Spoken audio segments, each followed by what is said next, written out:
안녕하십니까, 김용일 목사입니다. 오늘은 염려 없이 주를 섬기라, 이런 제목으로 하나님 말씀 함께 나누도록 하겠습니다.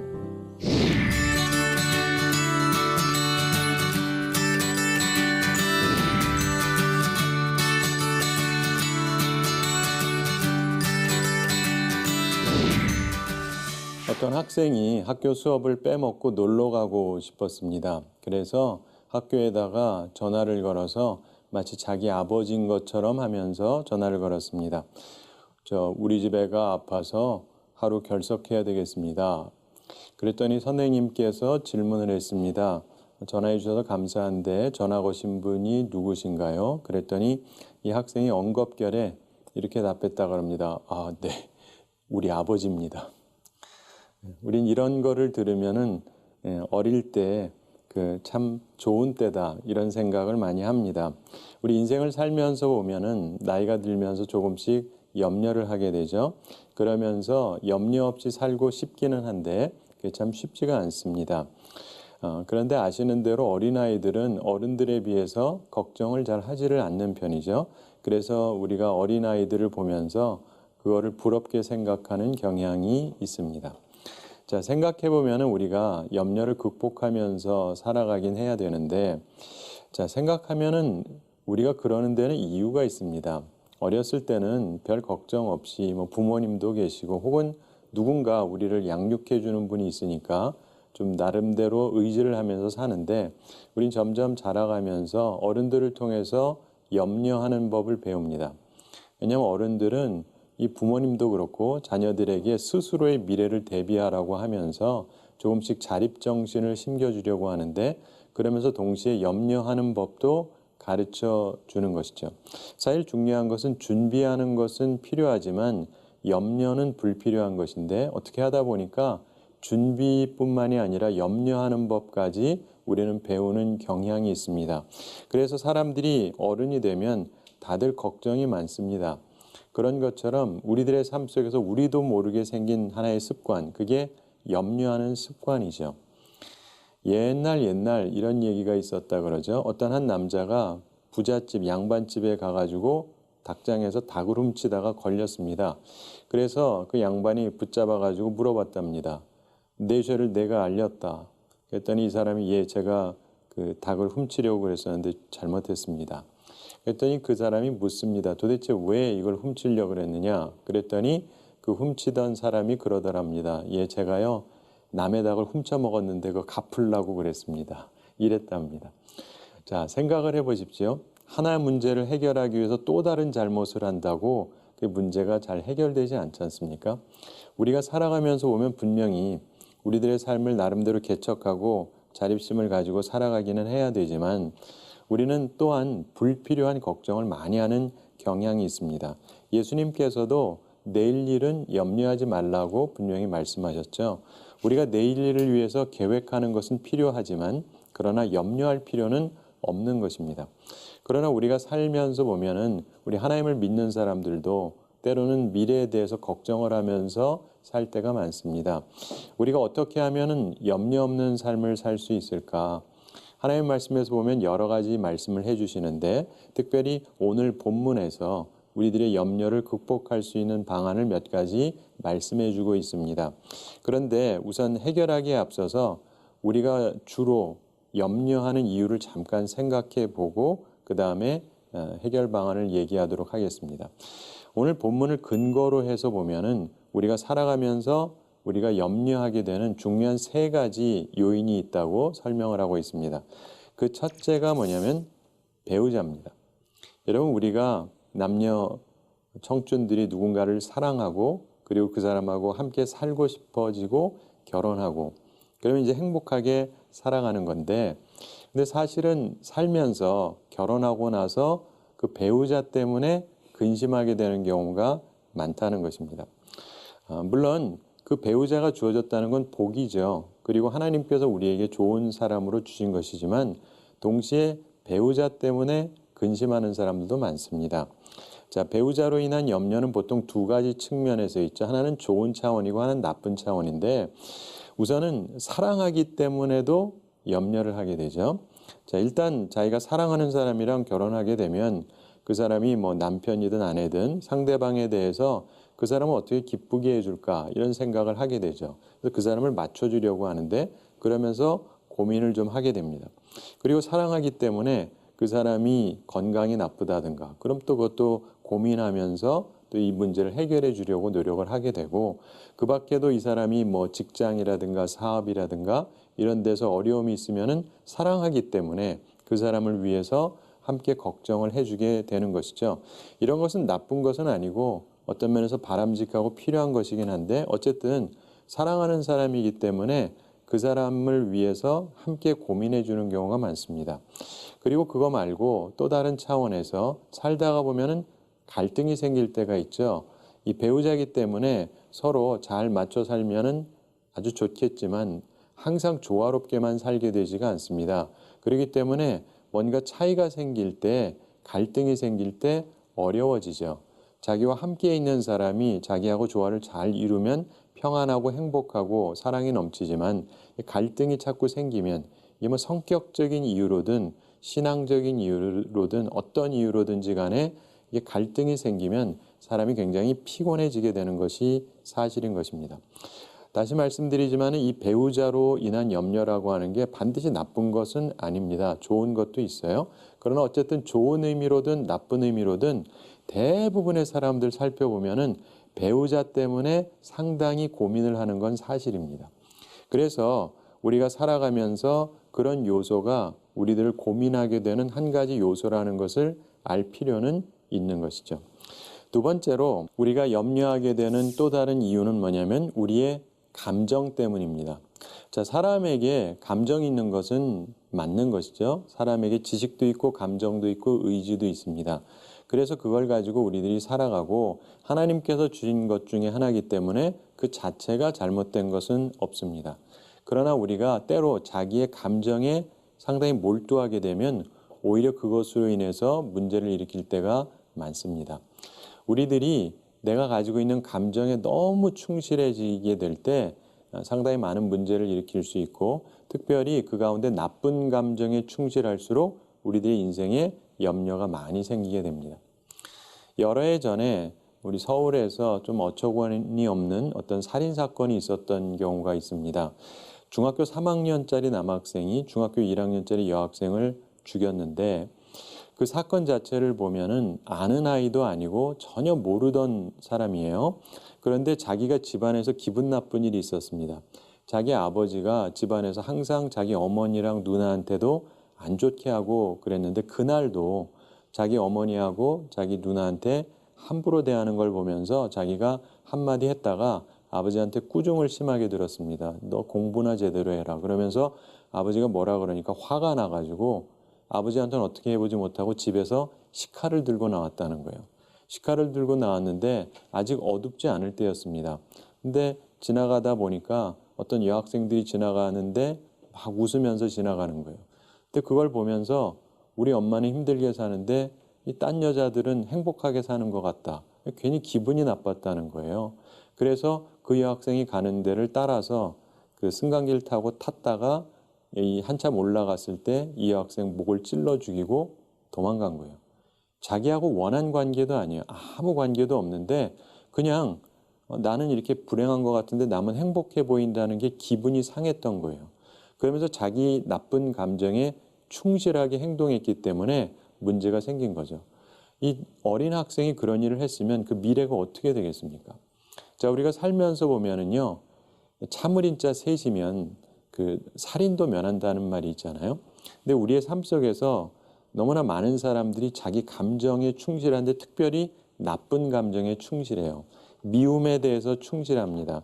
그러면 사람이 염려로 가득 찰 수밖에 없고 그것으로 인해서 내 삶이 아주 피곤해지게 되는 것이죠. 세 번째로 우리가 주로 염려하는 것 중에 하나가 뭐냐면 바로 물질입니다. 돈 문제로 우리들이 걱정을 많이 하는 것이 사실입니다. 그것 때문에 많은 사람들이 고민을 하게 되는 것이죠.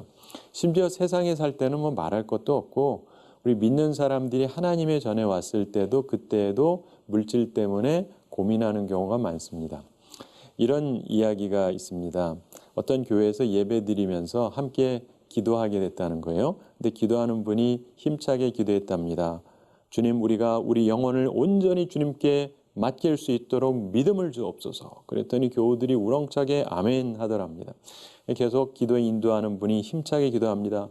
주님, 우리의 몸과 마음도 모두 주님께 바쳐서 주님께 헌신하며 살게 해주십시오. 그랬더니 다들 아멘 하더래요. 이분이 계속 힘차게 기도했답니다. 주님, 우리 물질도 모두 주님께 바칠 수 있게 하여 주옵소서. 그랬더니 아멘 소리가 안 나더랍니다. 그리고 나지막하게 들리는 소리가 있더랍니다. 주여. 그래서 하나님의 전에 왔을 때도 많은 사람들의 마음 상태에서 물질로 인한 고민이 많습니다.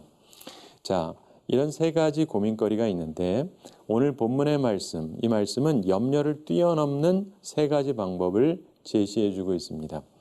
자, 이 세 가지를 우리가 잘 기억하고 살아가면 많은 염려를 상당하게 줄일 수가 있게 되는 것입니다. 첫 번째로 배우자가 있는 사람은 배우자가 없는 것 같이 하라. 이렇게 성경이 말씀합니다. 본문 29절에서 형제들아 내가 이 말을 하노니 그 때가 단축하여진 거로 이후부터 안에 있는 자들은 없는 자 같이 하며 이렇게 말씀합니다. 이것은 이제 남성 입장에서 쓰여진 말씀이긴 한데 아내가 있는데 아내가 없는 사람처럼 하라. 이 말은 아내를 사랑하지 말라는 것도 아니고 내가 할 바를 하지 말라는 얘기도 아닙니다. 단지 우리들이 살아가면서 보면은 모든 관심의 집중이 내 배우자에게 가기 시작을 하면 근심 걱정이 심해지기 때문에 이 말씀을 하는 겁니다. 여러분, 우리가 부부 사이가 굉장히 중요하잖아요. 서로 사랑하면서 살아야 됩니다. 근데 한 가지 분명한 것은요. 모든 사람이 처음부터 부부로 살았던 것도 아니고 다들 태어날 때 혼자 태어났잖아요. 언젠가 만납니다. 그리고 또 언젠가 헤어져요. 같은 날 죽는 사람은 거의 없습니다. 그렇기 때문에 언젠가 되면 헤어지게 되는 것인데 언젠가는 떠나야 될 때가 온단 말이죠. 그렇다고 한다면 우리가 하나님 앞에서 그 사람을 사랑하면서 살기는 하지만 모든 것을 거기에 집중하지는 말라는 것입니다. 오늘날에도 많은 사람들이 보면은요, 염려가 많은 사람들을 보면은 자기 배우자 문제에 모든 것이 집중돼 있어요. 그래서 그 사람 맞추느라고 딴 거를 아무것도 못합니다. 이런 사람들은요, 염려 근심으로 가득 차서 살게 돼요. 오해하지 마세요. 사랑하지 말라는 얘기가 아니에요. 내 배우자 사랑해야죠. 그러나 마치 그 사람이 없는 것처럼 이라고 하는 것은 그 사람을 최고의 중심으로 두고 살지 말라는 것입니다. 우리의 최고의 중심은 하나님께 있어야 되잖아요. 그러면서 하나님께서 주신 그 배우자를 사랑하긴 해야 되지만은 우리들의 생각이 너무 그 사람에게 집중돼 있다가 보면은 우리들이 불필요한 염려를 많이 하게 됩니다. 그러므로 아내를 사랑하고 남편을 사랑하되 그 사람만을 생각하면서 살지는 마세요.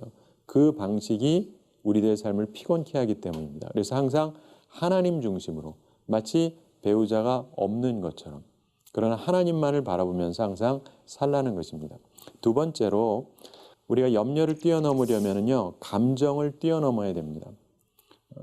오해하지 말 것은 우리에게 감정이 있습니다. 그리고 나쁜 것도 아니에요. 감정이 있어야 어떤 결정을 할 수가 있습니다.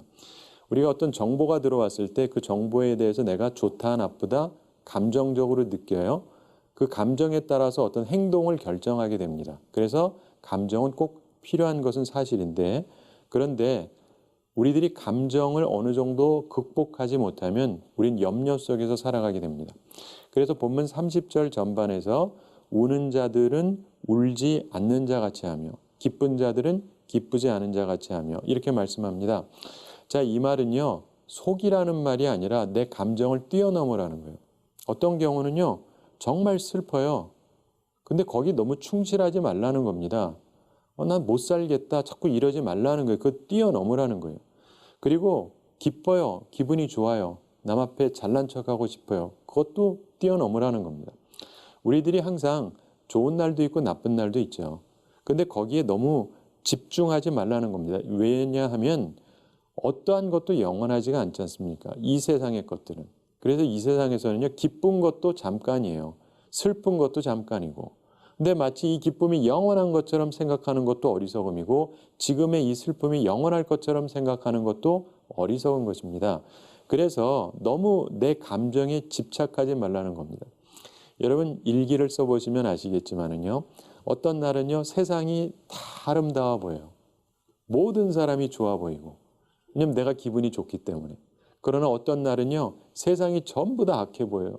다 도둑놈 같이 보이고. 왜냐면 내 기분이 나쁘기 때문에.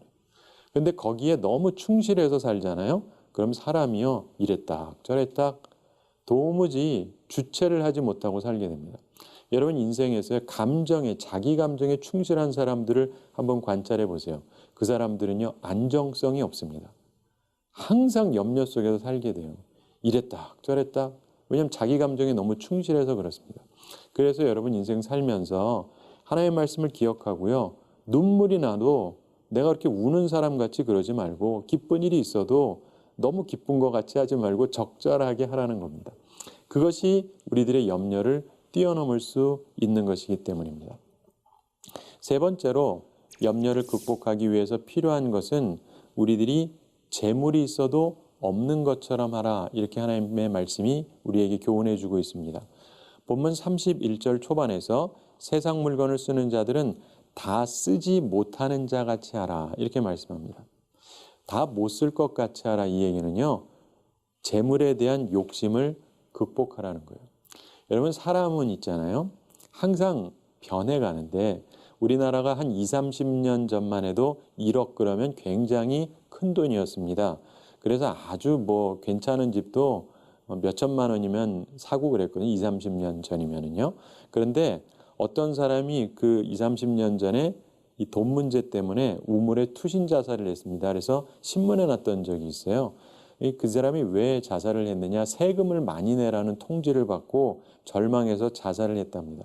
근데 이 사람이 그 당시에 가지고 있는 재산이 수억이 있는 사람인데 세금 내라 그런다고 절망해서 자살했다는 거예요. 보통 사람들 입장에서는 굉장히 돈을 많이 가진 건데 요즘 얘기로 하면 적어도 수백억, 수천억 가진 사람이라고 보시면 돼요. 그런데 세금 좀 내라 그랬다고 나 이제 어떻게 사냐 해가지고 절망해서 자살해 죽었다. 자, 여러분 우리가 살면서 보면은요. 내가 가지고 있는 거 내가 앞으로 다 쓰지 못할 거다. 이렇게 한번 생각해 볼 필요가 있어요. 이 말씀은 또 오해하지 마실 것이 낭비하라 이런 뜻은 아니에요. 그러나 내일을 우리가 생각하면서 우리가 오늘 이렇게 또 살아가고 하는데 불필요한 고민을 하면서 살지 말라는 것입니다. 오늘날 너무 많은 사람들이요. 상당히 오래 후에 내가 살아있을지 죽어있을지도 모르는데 그 고민부터 해요. 그러니까 사람들이 있잖아요. 그렇게 고민을 하잖아요. 아무리 쌓아놔도요. 마음에 여유가 없습니다. 그러므로 여러분 살아가면서 아무 생각 없이 살라는 것은 아니지만 내가 있는 것 다 못 쓸 수 있다. 이 생각을 하라는 겁니다. 그래서 물질에 대해서 이렇게 집착하지 말라는 것이죠. 재물에 대한 욕심을 극복하라는 것입니다. 그러면서 자 이런 염려를 버리고 그 다음에 무엇을 해야 되느냐. 염려만 없으면 다 되느냐? 그것이 아니고 염려를 버리고 이제 해야 될 게 있습니다. 본문 32절에서 말씀하는데 너희가 염려 없기를 원하노라. 장가가지 않은 자는 주의 일을 염려하여 어찌하여야 주를 기쁘시게 할까 하되 이렇게 말씀하는데 이 말씀은 결국 염려를 버리고 어떻게 해야 주님을 기쁘시게 할까 이거를 생각하라는 것입니다. 주님 일을 생각하면서 그 일을 위해서 보다 힘쓰라는 것이죠. 얼마 전에 특이한 뉴스를 제가 접했는데 올해 2017년 그 3월에 아프리카에 있는 어떤 나라에서 어느 목사님이요. 초대형 다이아몬드를 발견했답니다. 자그마치 706캐럿짜리 굉장히 큰 다이아몬드를 이분이 발견을 했어요. 근데 그걸 발견해서 자기 나라에 기증을 했대요. 이제 대통령한테 드리면서 국가를 위해서 아름답게 써달라 이렇게 했답니다. 여러분 생각을 해보십시오. 나한테 큰 돈이 생겼어요. 700캐럿 넘는 다이아몬드가 생겼단 말입니다. 근데 그것을 발견한 목사님이 나라를 위해서 드렸다. 생각해보면 참 아름다운 일 아닙니까? 아마 그 나라에서 그 목사님이 하신 걸 들으면서 사람들마다 참 훌륭한 일을 했다라고 얘기할 것 같아요. 저 같은 경우 과연 그럴 수 있을까? 나한테 700캐럿짜리 다이아몬드가 생기면. 쉬운 일은 아니에요. 그러나 어쨌든 그 목사님은 어떻게 하면 주님을 기쁘시게 할까를 생각하면서 그러신 것 같아요. 그런 면에서 훌륭하다라고 말할 수 있지 않겠습니까?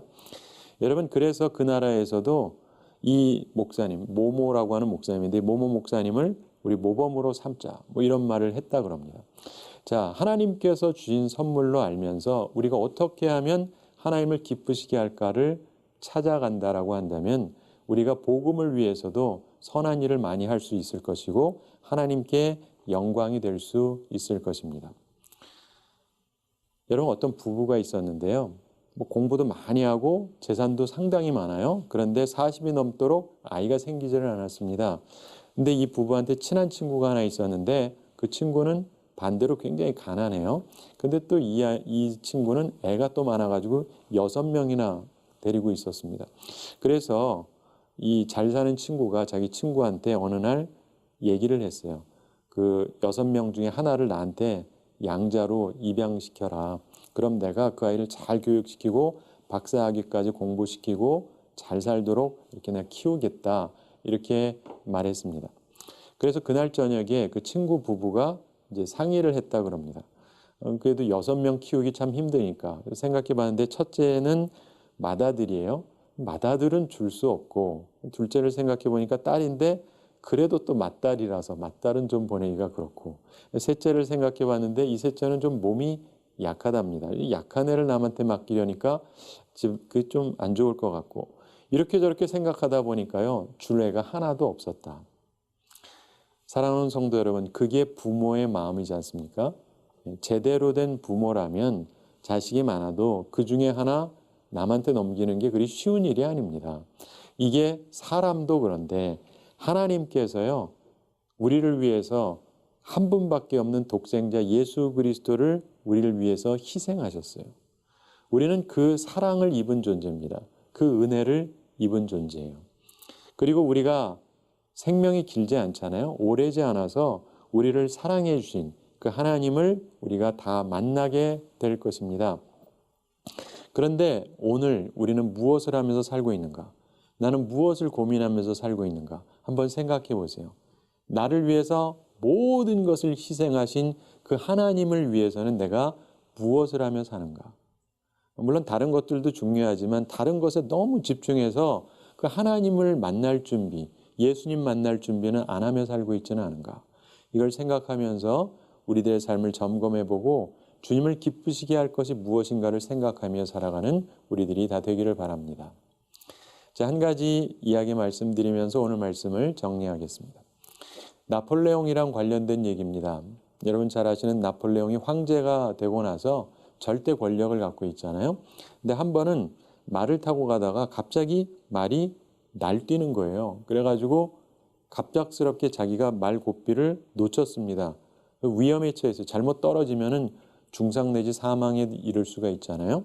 그런데 마침 어떤 한 사병이 그걸 보고는 위험을 무릅쓰고 막 달려와가지고 재빨리 말 고삐를 잡았습니다. 그래서 나폴레옹이 위험을 면하게 되었습니다. 그러니까 나폴레옹 입장에서는 굉장히 고맙잖아요. 그래서 나폴레옹이 그 사병한테 그랬습니다.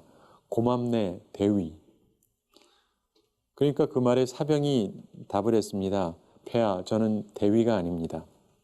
그랬더니 나폴레옹 황제가 이렇게 말하더랍니다. 지금부터 그대는 대위다. 내가 임명했다. 뭐 그 당시에 황제야 절대 권력자니까 뭐 얘기하면 되는 거잖아요. 자, 그래서 그 말을 듣고 이 병사가 사병인데 사병 자리로 가지 않고 장교들이 있는 자리로 갔습니다. 그랬더니 잘 모르는 장교들이 사병이 그쪽에 오니까 병사, 여기는 장교들 자리야. 제자리로 돌아가. 그때 이 병사가 당당하게 이렇게 말했다 그럽니다. 저기 계신 황제께서 나를 대위로 임명하셨소. 자, 사랑하는 성도 여러분, 여러분 삶 속에 염려가 있으십니까? 배우자 때문에, 감정 때문에, 물질 때문에 염려가 있으십니까? 이제 다 내려놓고 살아가십시오. 나폴레옹을 구했던 그 병사가 황제가 말한 그 말 한마디에 삶의 새로운 자리로 움직인 것처럼 우리가 이제 새롭게 살 필요가 있습니다. 이제 병사가 아니라 장교가 되어서 새로워진 그 군인처럼 여러분 삶 속에서 이 말씀을 듣기 전에 가졌던 근심 내려놓고 이제 주님을 위해서 어떻게 살 것인가 새로운 생각을 가지고 살아가시기 바랍니다. 그러면서 주님께 이런 기도를 드리십시오. 주님, 주님과 함께 일하기를 원합니다. 저는 제 할 일을 하겠습니다. 그러니까 걱정은 주님께서 맡아주십시오. 이런 자세를 가지고 주님께서 주는 참 평안을 가지고 주님을 기쁘시게 하며 살아가는 우리 모두가 되기를 우리 주님의 이름으로 축원합니다. 우리 한 주를 지내시면서도 이 말씀을 기억하면서 염려 없이 주님을 섬기면서 살아가는 우리 모두가 되기를 바랍니다. 감사합니다.